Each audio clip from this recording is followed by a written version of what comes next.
For over 100 years, the world has watched the Middle East burn. Wars, coups, revolutions, bombings. Peace deals that collapse before the ink dries. You have seen the headlines. You know the names. Gaza, Iraq, Syria, Lebanon, Yemen. But here is the question nobody on the news will answer. Why does it never ever stop? Is it religion? Ancient tribal hatred? Bad luck? Or was it designed this way? The answer begins not in the Middle East but in a hotel room in London in 1916. It's 1916. World War I is tearing Europe apart. The Ottoman Empire, which had controlled the Middle East for 400 years, is collapsing. And two men saw an opportunity. Mark Sykes, a British diplomat, Francois Georges Picot, a French one. Together, in complete secrecy, they drew a line across a map of the Middle East. Not a line that followed rivers or mountains or tribal boundaries. A straight line, drawn with a ruler, by men who had never set foot in most of this land. On one side, France would control Syria and Lebanon. On the other, Britain would control Iraq, Jordan, and Palestine. They called it the Sykes-Picot Agreement.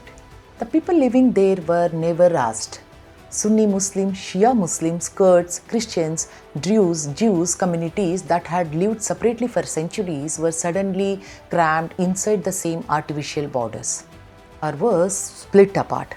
Kurdish families found themselves citizens of 4 different countries overnight. These borders were not drawn to reflect the people living inside them. They were drawn to serve British and French interests, trade routes, military power. And that single act, a pen on a map, is still causing wars today. But Sykes-Picot wasn't the only promise Britain made. In 1917, just 1 year later, British Foreign Secretary Arthur Balfour wrote a letter. 1 page, 67 words. It would change the world. It declared British support for the establishment of a national home for the Jewish people in Palestine. The problem? Britain had already promised that same land to Arab leaders in exchange for their help fighting the Ottomans.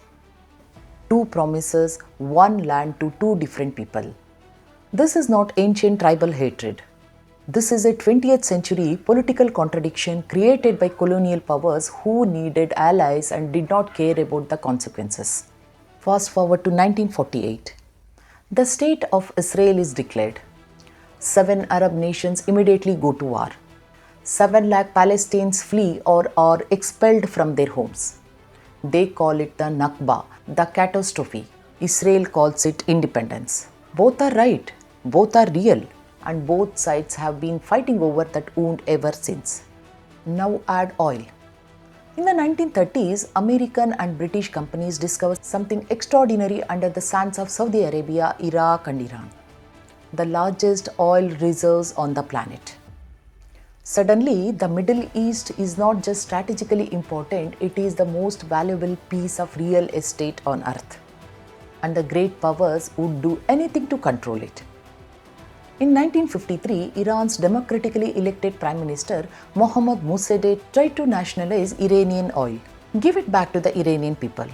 The CIA and British intelligence removed him from power in a coup within a month. They installed a Shah, a king who would keep the oil flowing west. The Iranian people never forgot. In 1979, they revolted. The Shah fell. The Islamic Republic rose. And the US and Iran have been enemies ever since. Meanwhile, the Soviet Union and the United States turned the Middle East into a chessboard. America armed Israel, Saudi Arabia, and the Shah's Iran.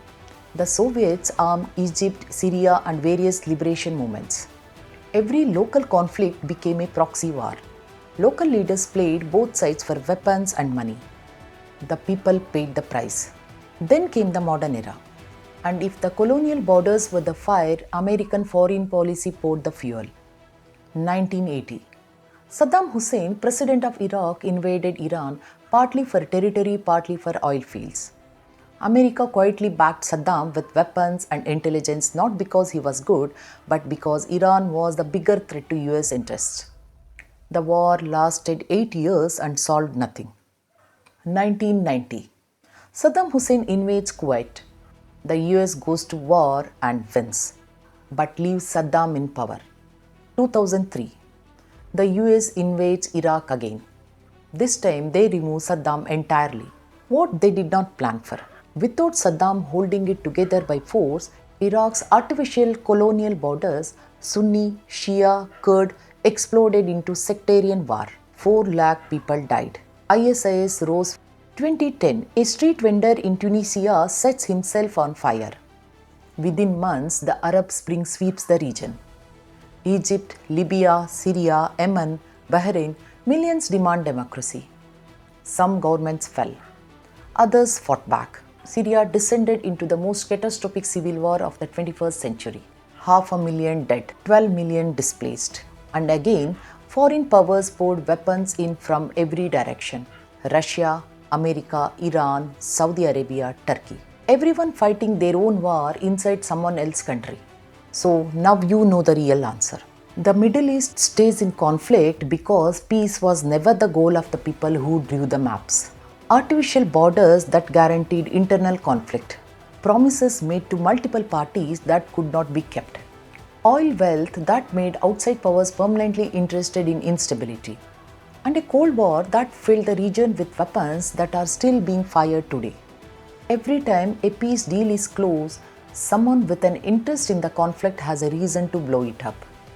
Every time a leader tries to chart an independent course, they find foreign money funding their opponents. The Middle East is not a region trapped by history. It is a region trapped by design.